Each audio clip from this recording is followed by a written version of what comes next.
নমস্কার, UMass daily লাইফস্টাইলে স্বাগত জানাই। আশা করি সকলে ভালো আছে। আমিও কিন্তু বেশ ভালো আছি। আজকে কিন্তু প্রচণ্ড গরম, তার মধ্যে বেরোচ্ছি, তার মানে বুঝতে পারছো কিছু একটা ব্যাপার আছে, অবশ্যই আছে।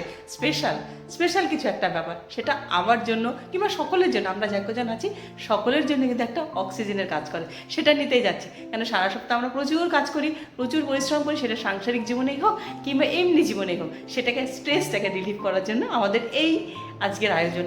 তাহলে তোমাদের সাথে শেয়ার করবো সেটা।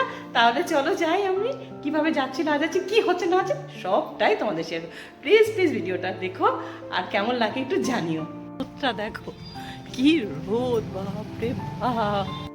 দেখো আমি কিভাবে বেরিয়েছি, কিচ্ছু করার নেই, যা গরম বাইরে না, সে আর বল নাই। তোমরা সবাই জানো যে সবাই এইভাবে মুখ চুপ ঢেকেই কিন্তু বাইরে বেরোয়। ওই করতে করতেই কিন্তু আমি পৌঁছে গেলাম আমার গন্তব্যে। এই বাড়িটাকে তোমরা হয়তো চেনো না, কিন্তু এই বাড়ির লোকজনকে কিন্তু তোমরা খুব ভালো করেই চেনো। আমার সাথে অনেকবার দেখেছো, আর আমি খুব আসি এদের বাড়িতে, আর আমার খুব কাছের, সব সময়ের সঙ্গী বলতে পারো। এবার তোমাকে বাড়ির ভেতরে যাই, চলো, তারপরে পরিচয় করিয়ে দেবো কার বাড়ি কিংবা কার বাড়িতে এসেছি। দেখো নয়নতারাগুলো কী সুন্দর ফুটে আছে। যদিও নয়নতারা গরমের ফুল, তাই যত গরম পড়বে তত ফুল কিন্তু বেশি হবে। এবার আমি তোমাদেরকে ভেতরে নিয়ে যাই। কেন এসেছি সেটা তো এখনো কিন্তু বলিনি, বলবো আস্তে আস্তে। চলো ভেতরে যাই আগে। দেখো করে রেখেছে কেন, দেখো ভেতরে কিন্তু এই দেখো এরা এসে খাওয়া দাওয়া শুরু করে দিয়েছে। কি রাখা কই। এবার বলি আমরা কার বাড়িতে এসেছি, সেটা হলো অঞ্জনার বাড়ি। অঞ্জনার বাড়িতেই কিন্তু আজকে আমাদের একটা গেট টুগেদার আছে, সেই জন্যই ভাই, ছোট্ট ভাই রান্না করছে আজকে গরমের মধ্যে। দেখি দেখি রান্না কি, একটু দেখাও। দেখো কেউ লোভ দেবে না কিন্তু। হ্যাঁ দুধ দিয়ে দাও।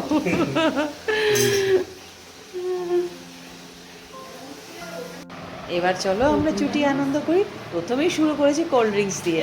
তোমরা কিন্তু অন্য কিছু ভেবো না, এটা কিন্তু সত্যিই কোল্ড ড্রিঙ্কস ছিল। আর জানো তো, এই যে যখনই সময় পাই, আমরা সুযোগ পাই, সকলে মিলে এরকম একটু ছোট্টখাটো আনন্দ করি, আমরা একসাথে হবার চেষ্টা করি। কারণ আমরা সবাই সংসার জীবনে বিশ্বাস করি, তাই জন্য কি হয়, অনেক রকমের স্ট্রেস থাকে আমাদের, সেটা সামলে উঠে নিয়েই কিন্তু এইটুকু আনন্দ আমরা নিজেদের সাথে ভাগ করে নিই। আমাদের ভালো মন্দ, আমাদের ভালো থাকা, সব কিছু কিন্তু একসাথে আমরা একে অপরকে শেয়ার করি, যাতে আমাদের মানসিক শান্তিটা অনেকটাই বেশি হয়। তাতে আমরা বুঝতে পারি একে অপরকে এবং ভালো থাকার চেষ্টা করি। জানো তো, এটা কিন্তু আমরা প্রায় করে থাকি। এই জন্য কিন্তু আজকে আমরা অঞ্জনার বাড়িতে সব থেকে বেশি উৎপাত করি, যেটাকে বলতে পারো, ওর বাড়িতেই আমরা বেশি এগুলো করি।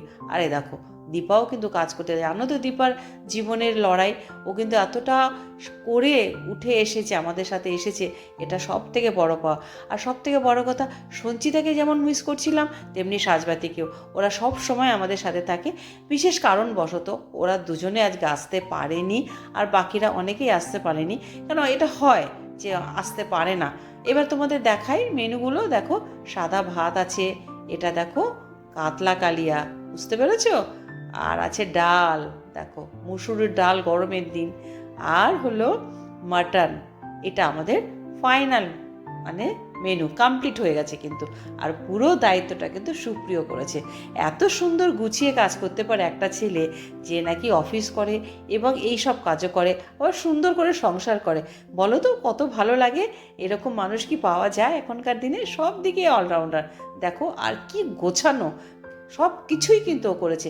আর এমনি আমরা যখন পিকনিক করি কিংবা আমাদের যে রংদোল হয়, মানে বসন্ত উৎসব হয়, সব দায়িত্ব কিন্তু সুপ্রিয় নিয়ে করে, মানে দায়িত্ব নিয়ে করে, এত সুন্দর করে, কোনো মাথা ব্যথাই থাকে না। সত্যি কথা বলতে বলে বোঝাতে পারবো না যে কত সুন্দর দায়িত্ব পালন করে। অনেক ভালোবাসা নিও ভাই। আর এইবার আমাদের ফাইনালি খাবার পালা। তোমরা তো জানোই যে শম্পা ভীষণ কাজ করতে পছন্দ করে। দেখো ভাতটা কিন্তু বেড়ে দিয়েছে। আজকে আমাদের রাঁধুনি কিন্তু আসেনি, সাজবাতি যে সব কিছু রান্না করে আজকে আসেনি, বুঝতে পেরেছো। আর সঞ্চিতাও খুব আনন্দ করতে ভালোবাসে, ও আসেনি বিশেষ কারণে। দেখেছো কত সুন্দর গুছিয়ে কাজ করছে। সুপ্রিয় কিন্তু আমাদের খেতেও দিয়েছে। আমরা সবার আগে মেয়েরা খেয়েছি, তারপরে ছেলেরা খেয়েছে। দেখো দেখেছো কত সুন্দর, এত সুন্দর রান্নাগুলো করেছিল, তার সাথে এত সুন্দর পরিপাটি করে আমাদের খেতে দিয়েছিল। শ্রাবণী খায়নি, যেহেতু একাদশী কিছু একটা ব্যাপার ছিল, তাই শ্রাবণী কিন্তু শ্রাবণীর জন্য অন্যরকম ব্যবস্থা ছিল, সেটা খেয়েছে। কি ভালো লাগে বলো তো।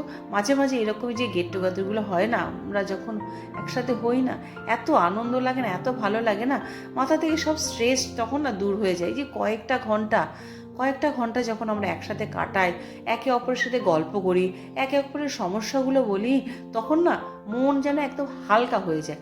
আমরা তো সবাই জানো যে সংসার জীবনে থাকলে মানুষের একটু না একটু প্রবলেমস থাকে, একটু স্ট্রেস থাকবেই। সেটা এইভাবেই আমরা কিন্তু ওভারকাম করি। ভালো থাকি আমরা সবাই মিলে, ভালো কাজও করি, যেমন আমরা নিজেদেরকেও ভালো রাখার চেষ্টা করি। জানি না তোমাদের কেমন লাগলো দেখো। আর শান্তা কিন্তু মিষ্টিটা বাড়ি থেকে বানিয়ে নিয়ে এসেছিল, আর চাটনিটা অসাধারণ হয়েছিল, কালাকাঁদ বানিয়েছিল, খেতে খুব ভালো হয়েছিল। দেখো দইটা কাছে শ্রাবণী খায়নি বলে খারাপ লাগছিল, যাই হোক এটা ওর নিয়ম ছিল, আজ একাদশী, তাই ওকে জোর করাও যায়নি। আর যারা করে তাদের কাছে এগুলো কোনোই ব্যাপার না, যে খেলাম কি খেলাম সেটা নয়। আর সব থেকে বড় কথা কি, খাওয়াটাই নয়, যে একসাথে একত্রিত হয়ে গল্প করা, একে অপরের পরিপূরক হওয়া, এটা কি কম বড় কথা বলো তো। কত মানসিক একটা শান্তি লাগে, কত মানে মানে হালকা লাগে, বোঝানো যাবে না। এই দেখো পরে দাদা আর সুপ্রিয় খেতে বসেছে, সাথে কিন্তু পানও ছিল, কোনো কিছুর কমতি ছিল না। দারুণ আনন্দ করেছি আমরা। আর ওই যে বললাম যে অক্সিজেন, এটা আবার বেশ কিছুদিন থাকবে, এই আশায় থাকবো, আবার আরেকদিন গেট টুগেদার করবো, শেষে ছবি তুলবো না হয়। আমরা কিন্তু একসাথে ছবিও তুলেছিলাম। ভালো লাগলে পাশে থেকো, দেখা হবে আরেকটি ভিডিওতে। টাটা।